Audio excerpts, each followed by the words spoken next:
There's a sound, some say, only the broken can hear. Not a scream, not a cry, but a melody that doesn't just linger in the mind. It seeps into you, like water through the cracks in stone. A quiet pull, like a thread unraveling in the dark. They say it was written in the heart of despair. A song that has been called a curse, a prayer, and a death sentence. Its name is Gloomy Sunday, but the world calls it the suicide song. A piece of music so drenched in sorrow it has been blamed for the deaths of strangers, in lonely rooms, on quiet bridges, in cities that never knew each other's names. Shut the door, kill the light, and listen closely, because some silences are not empty. This is The Quiet Room, Silence Undone. Tonight's tale, The Song That Waits. It began in Hungary, 1933. Composer Rezu Sheres, a man already living in the long shadow of failure, sat in his small rented apartment and wrote a melody so heavy it seemed to sink under its own weight. The world was still limping out of the Great Depression, and Sheres was nursing a broken heart. The lyrics, penned by poet Laszlo Javor, spoke of loss so final that even the Sundays, days of rest and worship, were gloomy. A slow, aching ballad about loss and the feeling that life had nothing left to offer. When it was first released, it was called Szomorú Vasárnap, Sad Sunday. But what made it infamous wasn't the music, it was what happened after. But within months of its release, newspapers began reporting something strange and terrifying. A string of suicides, each with a scrap of paper or a gramophone still turning, or a whisper from neighbours. They had been listening to the song. People who listened to it died. Not in the poetic, it touched my soul sense. No, they died literally. A shoemaker in Budapest found with the record still spinning beside him. A young girl in Vienna clutching sheet music with tear stains on the notes. A shopkeeper who played the song in his store was found hanging in the back room before the needle even lifted from the vinyl. Newspapers called it the Hungarian suicide song. Police begged radio stations not to play it, and in some countries, including Britain, it was banned. By the 1940s, the song was banned from Hungarian radio. But bans only make the curious lean closer. It travelled underground, from vinyl to reel-to-reel tape, from tape to bootleg cassette, and now, in the digital age, it waits online, and with it, the legend has grown teeth. The more it was banned, the more people wanted to hear it. One of the most cited tragedies linked to Gloomy Sunday is the death of a young Hungarian woman in 1935. According to a New York Times article from March 1936, she was found dead in her apartment with a bottle of poison nearby and a copy of the sheet music for the song lying open on her bed. The paper claimed police noted the melody had been playing on her gramophone earlier that day. While modern historians question whether the connection was coincidental or sensationalized by the press, the story became one of the earliest and most publicized cases that cemented the song's reputation as the Hungarian suicide song. Here's where fact begins to rot into legend. There's a story about a university student in Romania. Late-night library, headphones on. Security footage shows her listening at a desk. She stares straight ahead for 7 minutes, not moving. Then, without hesitation, she gets up, walks out into the snow, and is never seen alive again. Another tale speaks of a Tokyo radio station. They received a request to play the Suicide song live on air, and in the week that followed, 3 listeners were found dead, each with the same line from the translated lyrics scrawled in their handwriting. And perhaps the most unsettling is the story of a young man in the UK who claimed he beat the song. He told his friends he listened to it every night for 9 nights straight. On the 10th morning, he was gone, but his laptop was still playing. And the file wasn't Gloomy Sunday anymore. It was something else. A low, endless hum, like breathing in a room that should have been empty. In certain circles online, there's a rumour about a long version, one that isn't available anywhere public. It's said to be over 11 minutes.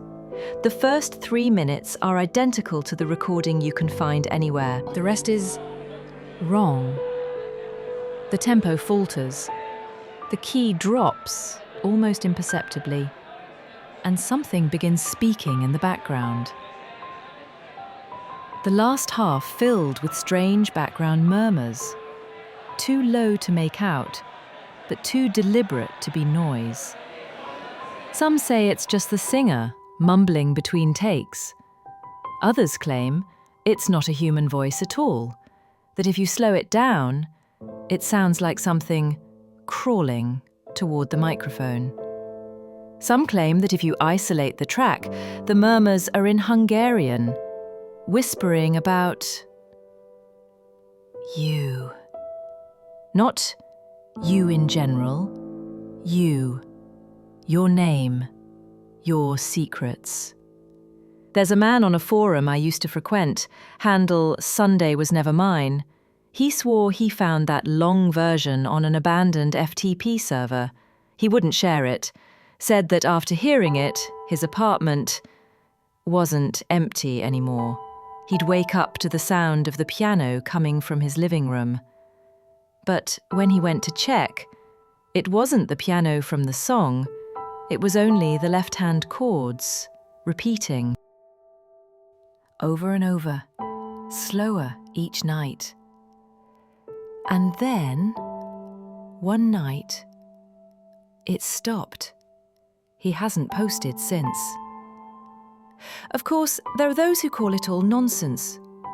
Psychologists who've studied the song say it's just suggestion. A minor key, a slow tempo, and lyrics dripping with hopelessness can make an unstable mind spiral. The rest is myth, urban legend. No sound can make you end your life. But there's a catch. Not everyone who hears it reports feeling sad. Some feel watched. Some claim they hear it days later, in total silence, like the melody has found a place to sleep, somewhere in their head. Psychologists argue the song is just a tragic piece tied to real-world depression and grief. Historians remind us that much of the mass suicide panic was wartime propaganda. Sound engineers insist there's no hidden voice, just imperfections in old recordings. And yet, the internet has its own archive now. Video uploads with comment sections disabled, clips that vanish after a few hours. Digital copies tagged with strange strings of numbers that aren't part of the file name. It's not proof, it's not science, but it's enough to keep the story alive. In modern experiments, some listeners reported changes, a tightening in the chest, a feeling of being watched, dreams that bled into waking hours. The song has been covered by countless artists since: Billie Holiday, Sarah McLachlan. Each time, the melody changes, but that uneasy pull remains. Rezio Serras, the man who wrote the suicide song, lived to see it banned, blamed, and feared. In 1968, he jumped to his death from a Budapest apartment building. Some say he left no note. Others say he wrote just 3 words: Gloomy Sunday, again. There's a forum post from 2008, still archived, from a man who said the song played by itself on his phone at 3:17 a.m, a track he swore he'd never downloaded. A woman in Prague claimed that after she listened to it, the next 3 nights brought the same dream, standing in an endless grey street, and at the far end, a figure playing a piano, head bent low, its hands wrong, too many fingers, not enough skin, and always, when she woke up, the faint smell of rain. It's easy to dismiss all of this as hysteria, urban legend, the brain's talent for finding patterns in chaos. But every so often, someone sends me a link, a video, a file, a quiet message. This one's different. I never click, because here's the truth. I've already heard the song once, years ago, and in the years since, on some nights like this, I swear I can still hear it drifting in through the dark, not from a speaker, not from any recording, just from somewhere behind me. Of course, the thing about silence is that it isn't always empty. Some people who've heard the suicide song say that even after the music stops, you hear something else. Not in the room, not even in your ears, but somewhere deeper. A phantom note, still vibrating long after you think it's gone. It's why the old stories always warned, never play it twice in one sitting. The first time, the song finds you.